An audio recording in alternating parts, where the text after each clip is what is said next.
Trump and Nikki Haley face off in New Hampshire for the first in the nation primary, but there's no denying the strong hold Trump has on Republicans. So we turn now to our Western Mass News Washington correspondent Ashanti Ford, who is live in Manchester. Ashanti, can you paint the picture of where you're at right now and what voters are saying? Yeah, absolutely. I'm actually in Concord, which isn't too far from Manchester. I'm outside of a Nikki Haley watch party. We know that former President Donald Trump also has a watch party this evening. Especially with the race narrowing and many of her competitors now endorsing Trump. So what's next for each candidate after New Hampshire? Yeah, you know, again, guys, both of these candidates are very competitive in nature. Nikki Haley has already said that she plans to continue on regardless of what happens here in New Hampshire. Donald Trump feels the same way. But again, it's important to note, you know, New Hampshire is a very important portion of this race, even though the population is small, much like Iowa. You know, this is kind of the first peek into how voters really feel about these last two candidates standing. So look at the nation's first primary this election year. We're joined now by KCTV5's Washington correspondent Ashanti Ford. Ashanti, where are you now and what are voters saying? Hey guys, I'm in Concord right now. It's very loud in here. As you can see, we're at a Nikki Haley watch party. We know former President Donald Trump also has a watch party. I can tell you right now, guys, the energy is very tense. There's a lot riding on New Hampshire. We know that Nikki Haley has done upwards of 60 to 70 events throughout the state, and that's all prior to the primaries. That kind of stuff really resonates with the New Hampshire voter, I would say even more than campaign ads, but there's no denying, as you said earlier, you know, former President Donald Trump really has that strong hold on the Republican vote. So guys, honestly, this is anybody's race. I'm curious, Ashanti, what do we know about Trump and Haley's plans for tonight when these results come in later?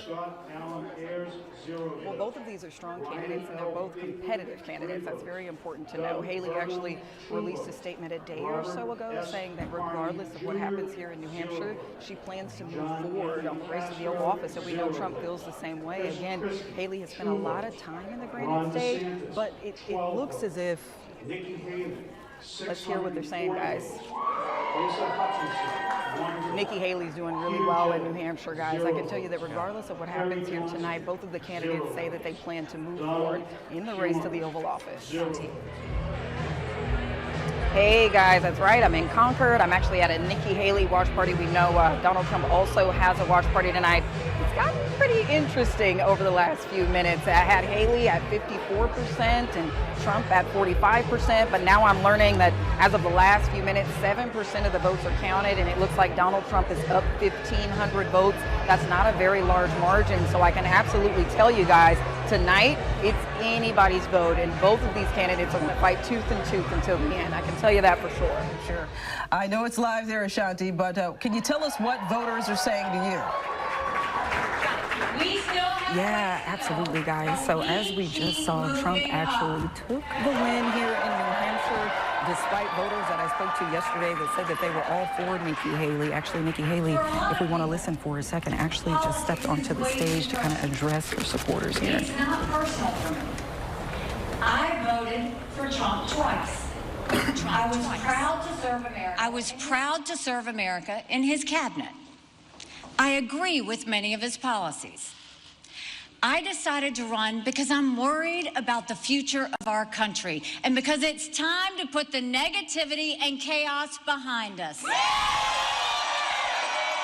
can see it's a very energetic crowd here. Even though Trump did win New Hampshire, Haley has a lot of support here, guys. What are voters saying?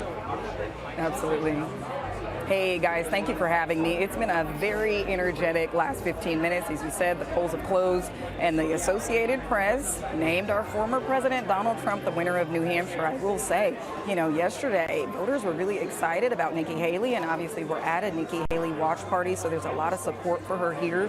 But it seems that, you know, former President Donald Trump is still dominating the polls. I can tell you. Former President Donald Trump has won New Hampshire's primary. Yeah, this was some big news coming in late. Former UN Ambassador Nikki Haley came in second place. Atlanta News First Washington correspondent Ashanti Ford is live in New Hampshire tonight, and she joins us right now. There she is. Ashanti, this was the first in the nation primary.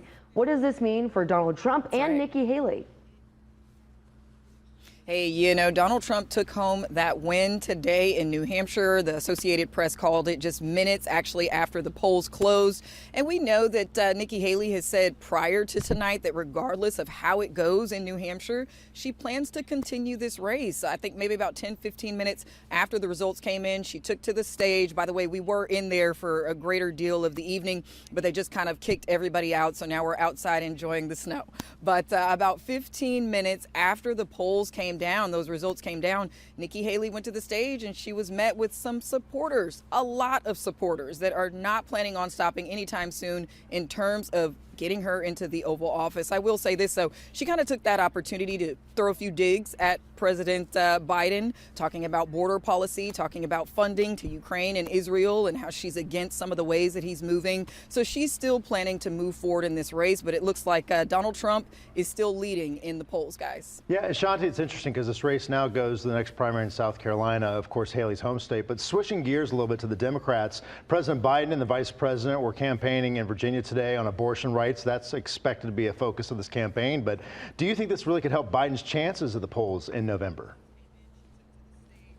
You know, it's possible, right? 51 years ago, when the Supreme Court gave women the right to choose what they wanted to do with their bodies, that was a big deal. So a year and a half ago, depending on what state you're in, of course, when they took that right away for some women, it was a big problem and it was a big shock. So I think the Biden administration knows what they're doing. They're making moves that are very tactical, that are very critical right now. But guys, as you know, voters have their eyes on these candidates. They want to know that the person that's going into the Oval Office has their priorities in mind. So can it help him? Yeah, but it could also hurt him, right? Because there's a lot of people that are pro-life that don't want to see that change. So this could really go in any direction, but I can tell you unequivocally, voters have their eyes on these candidates.